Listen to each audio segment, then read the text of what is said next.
నమస్కారం అందరికీ. Welcome back to our channel. So, ఈరోజైతే నేను బొప్పాయ గురించి చెప్పబోతున్నాను. సో, మా తోటలో అయితే చాలా ఉన్నాయన్నమాట బొబ్బాయ ట్రీస్. సో, ఈ చెట్టు చూడండి ఎంత బాగా కాసిందో కాయలు. ఇంచుమించుగా ఒక 200, 300 కాయల వరకు అయితే ఇచ్చిందనమాట. అండ్ టేస్ట్ విషయానికొస్తే టేస్ట్ కూడా చాలా బావుంది. సో, హార్వెస్ట్ చేసుకున్నాక మేము తినడంతో పాటు మా ఇంటి చుట్టూ ఉన్న వాళ్ళకి కూడా మేమైతే ఇవి ఇస్తున్నామనమాట. సో, మీరు కూడా ఇలా గార్డెనింగ్‌లో మీ బొప్పాయ ట్రీని పెంచుకోవాలంటే ఈ టిప్స్ అన్నిటిని ఫాలో అవ్వండి. పపాయ ప్లాంట్ అనేది చాలా ఈజీగా పెంచుకోవచ్చు. అంతే కాకుండా ఇది మన హెల్త్‌కి కూడా చాలా మంచిదనమాట. ఇది తినడం వల్ల మనకి స్కిన్ టోన్ కూడా చాలా బ్రైట్ అవుతుంది. సో, ఫస్ట్ అయితే ఒక ఫ్లవర్ కింద వస్తుందనమాట. సో, ఫ్లవర్ కింద వచ్చిన తర్వాత, ఆ తర్వాత ఇలా చిన్న చిన్న కాయల కింద అయ్యి సో, పెద్ద పపాయ అయితే తయారవుతుంది. దానికైతే కొద్దిగా టైం పడుతుంది. సో, ఒక్కసారి చిన్న మొక్క దగ్గర నుంచి ఇంత ఫ్రూటింగ్ వచ్చే వరకు నీట్‌గా పెంచుకుంటే, మనమైతే మంచి హార్వెస్ట్‌నయితే ఎక్స్‌పెక్ట్ చేయొచ్చు. ఇదైతే చిన్నగా ఉన్న కాయన్నమాట. ఇది కూడా చూడండి ఎంత బావుందో చూడ్డానికి. అండ్ ఫైనల్‌గా ఈ చెట్టు కాయ ఇంత పెద్ద కాయల కింద అవుతాయన్నమాట. సో, ఆల్రెడీ హార్వెస్ట్ చేసిన కాయలైతే మీకు చూపిస్తున్నాను. సో, ఇంత పెద్ద పెద్ద సైజెస్‌లో అయితే మనకైతే ఈ పపాయ అయితే ఇస్తుందన్నమాట. సో, పపాయాలో కూడా చాలా టైప్స్ ఉంటాయి. ముఖ్యంగా మన ఇండియాలో పెంచేవేంటంటే రెడ్ లేడీ, అంతేకాకుండా పూణే సిఫ్రా అండ్ తైవాన్ అనే చెప్పి ఇవైతే ఎక్కువ పెంచుతారు. సో, ఈ మొక్కలేంటంటే బేసిక్‌గా పపాయ తినడానికి తెచ్చుకున్నప్పుడు ఆ సీడ్స్‌నయితే నేను దాచుంచి, సో, ఇలా పపాయని జర్మినేట్ చేసి ఇంత పెద్ద మొక్కలుగా అయితే పెంచాననమాట. సో, ఆ టిప్స్ అండ్ ట్రిక్స్ అన్నీ మీ అందరితో షేర్ చేసుకుంటాను. పపాయ ట్రీ అయితే చూడ్డానికి చాలా బావుంటుంది. అసలు చాలా యూనిక్‌గా ఉంటుందనమాట. చూస్తే సైడ్ బై సైడ్ బ్రాంచెస్ అవైతే వస్తూ ఉంటాయి. వచ్చిన తర్వాత ఆ ఫ్లవర్ స్టార్ట్ అయ్యి, ఆ ఫ్లవర్ ఇంత పెద్ద కాయల కింద కాస్తుందనమాట. అసలు ఏంటంటే మనకి ఆ ప్లాంట్ బ్రాంచ్ స్టార్టింగ్‌లోనే కాయలనేవి చాలా ఎక్కువొస్తాయి. సో, పాలినేషన్ అంతా జరిగి ఒక మంచి మంచి కాయలైతే రెడీ చేసుకుంటుందనమాట దానికదే. నాకప్పుడప్పుడు పపాయ ట్రీని చూస్తే ఏమనిపిస్తుందంటే, సో, ఆకులన్నీ దాటుకుంటే తప్ప దాని ఫ్రూట్ ఎవరికీ ఇవ్వనట్టు అది దాచుకుంటున్నట్టు నాకనిపిస్తూ ఉంటుంది. పపాయ ప్లాంట్ అనేది పెంచుకోవడం చాలా ఈజీ. అంతే కాకుండా ఇది చాలా తక్కువ టైంలో మనకైతే ఫ్రూట్స్‌నైతే ఇస్తుందనమాట. సో, ఎవరైతే ఫ్రూట్స్‌ని ఇష్టపడతారో, పపాయ అయితే ఎవరికైతే ఇష్టం ఉంటుందో, సో, వాళ్ళు కనుక ఖచ్చితంగా పెంచుకుంటే వాళ్ళకైతే బెనిఫిట్ ఉంటుందని నేను 100%గా చెప్తాను. అసలు ఈ పపాయాని ఎలా హార్వెస్ట్ చేసుకోవాలి? ఫస్ట్ ఎన్విరాన్మెంట్‌నయితే మనం సెటప్ చేయాలి. ఎలా చేయాలంటే ఫస్ట్ పపాయ సీడ్స్ ఉంటాయి కదా! ఆ పపాయ సీడ్స్‌ని సాయిల్‌లో అయితే వెయ్యాలి.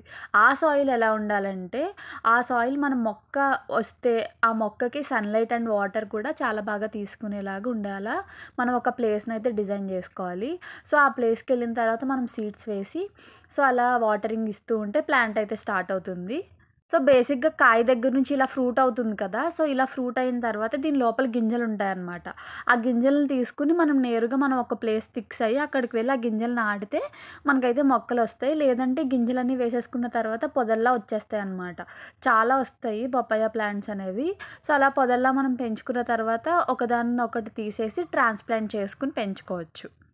సో, పపాయాకు కూడా పెస్ట్స్ అవి పడుతూ ఉంటాయన్నమాట. సో, మనమైతే ఆర్గానిక్‌కి సంబంధించిన కౌ డంగ్ గానీ, లేదంటే నీమ్ ఆయిల్ గానీ ఇవి వేస్తే దానికి బలము వస్తుంది. నీమ్ ఆయిల్ స్ప్రే చేయడం వల్ల పెస్ట్స్ అవన్నీ అయితే దూరంగా ఉంటాయి. మాక్సిమం అలా ఫ్లవర్‌లా స్టార్ట్ అయిన పపాయ మనకి లాస్ట్‌కి ఫ్రూట్‌లా తయారవ్వడానికి ఒక 6-8 మంత్స్ అయితే పడుతుంది.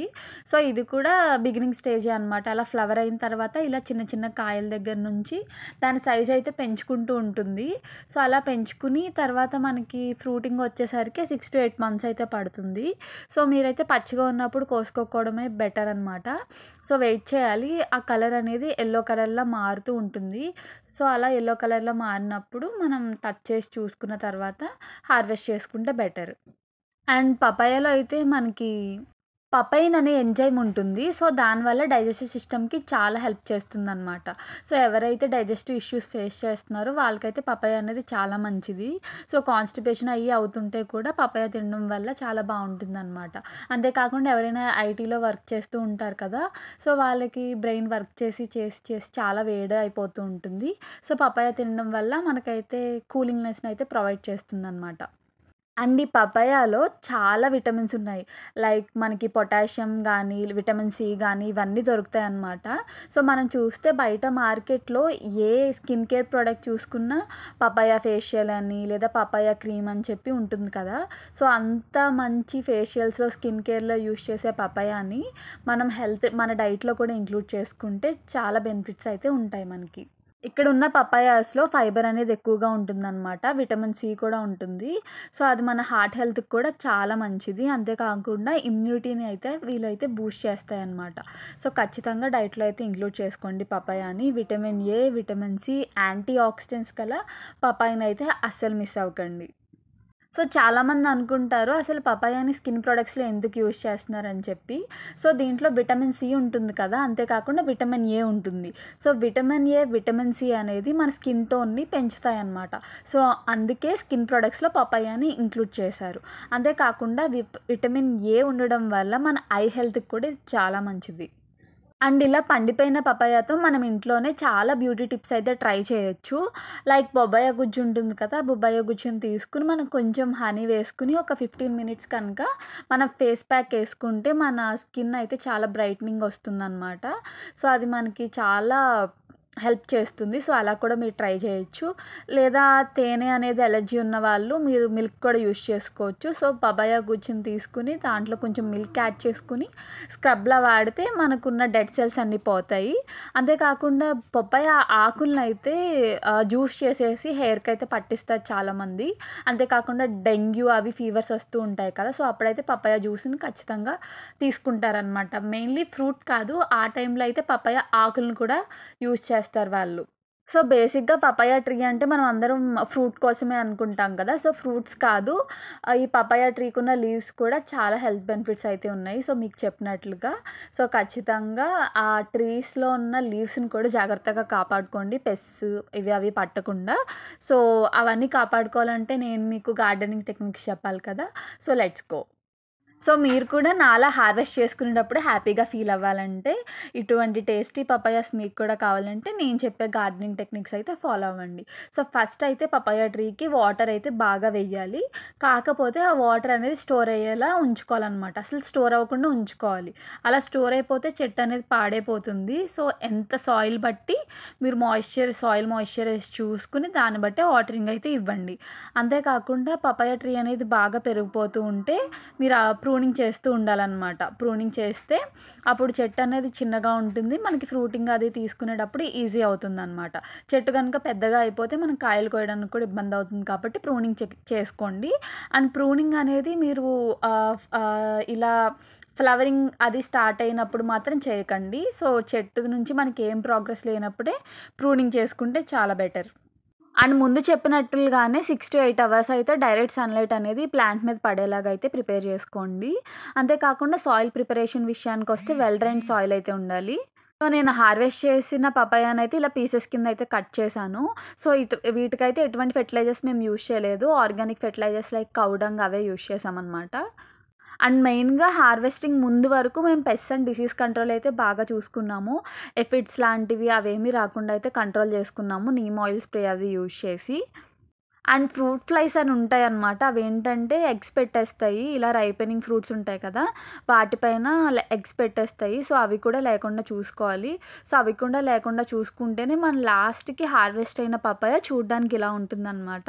లేదంటే మొత్తం పపాయ అయితే డ్యామేజ్ అయిపోతుంది. అది మనకి తినడానికి కూడా యూజ్ అవ్వదు. సో, ఆ పెస్ట్‌ని లేదా డిసీజెస్‌ని మీరు కంట్రోల్ చేసుకోండి. ఇంకా పాలినేషన్ పార్ట్‌కైతే వెళ్ళిపోదాం. పాలినేషన్ విషయానికొస్తే పపాయాలో మనకి మేల్ పపాయ, ఫీమేల్ పపాయ అని ఉంటాయన్నమాట. Male papaya plant, female papaya plant అని ఉంటాయి సెపరేట్‌గా. సో, ఏంటంటే హెర్మాఫ్రోడైట్ ప్లాంట్స్ అనేవి యూజ్ చేస్తారు ఎక్కువగా. ఎందుకంటే అది సెల్ఫ్ పాలినేట్‌గా అయిపోతుంది పపాయ. ఒకవేళ మీరు ఫీమేల్ పపాయ ప్లాంట్స్ కనుక యూజ్ చేస్తే ఖచ్చితంగా మనకైతే మేల్ ప్లాంట్స్ అయితే నియర్ బై ఉండాలనమాట. సో, అలా మేల్ ప్లాంట్స్ అనేవి నియర్ బైగా ఉంటే మనకి నేచురల్ పాలినేషన్ అయితే జరుగుతుంది. సో, హార్వెస్ట్ చేయడానికి పపాయాని 6-9 మంత్స్ అయితే పడుతుందని చెప్పాను కదా! ఈ గ్రీన్ కలర్‌లో ఉన్న పపాయ ఏంటంటే యెల్లోయిష్ గ్రీన్‌గా మారుతుందనమాట. సో, అలా యెల్లోయిష్ గ్రీన్‌గా మారినప్పుడు జెంటిల్‌గా ట్విస్ట్ చేయాలి ఫ్రూట్‌ని ప్లాంట్ దగ్గర నుంచి. పపాయ అనేది చాలా వీక్‌గా ఉంటుంది కాబట్టి బరువు మొత్తం మొక్క మీద పెట్టేస్తే మొక్క అనేది పాడైపోతుంది. సో, ఇలా హార్వెస్ట్ చేసేటప్పుడు జెంటిల్‌గా, స్మూత్‌గా మీరు హ్యాండిల్ చేయాలి. సో, అలా డ్యామేజ్డ్ లీవ్స్ తీసేసుకొని పెస్ట్‌ని కూడా మానిటర్ చేసుకుంటే మనకు కావాల్సిన హార్వెస్ట్ అయితే వచ్చేస్తుంది. సో, ఇవన్నీ పపాయ గురించి ఇంపార్టెంట్ టిప్స్ అనమాట. సో, మాక్సిమం నేను ఈ వీడియోలో అన్నీ కవర్ చేశానని అనుకుంటున్నాను.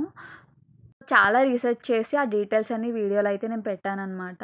సో, మీరు కూడా ఈజీగా మీ పపాయానైతే పెంచుకోవచ్చు. సో, ఈ వీడియో చూసాక మీకు కూడా ఈ వీడియో నచ్చినట్లయితే లైక్ చేసి, షేర్ చేసి, కామెంట్ చేయండి. సో, నాకు కూడా కొంచెం అది చాలా పాజిటివ్ వైబ్ ఇస్తుంది ఇంకా వీడియోస్ చేయాలని. Thanks for watching.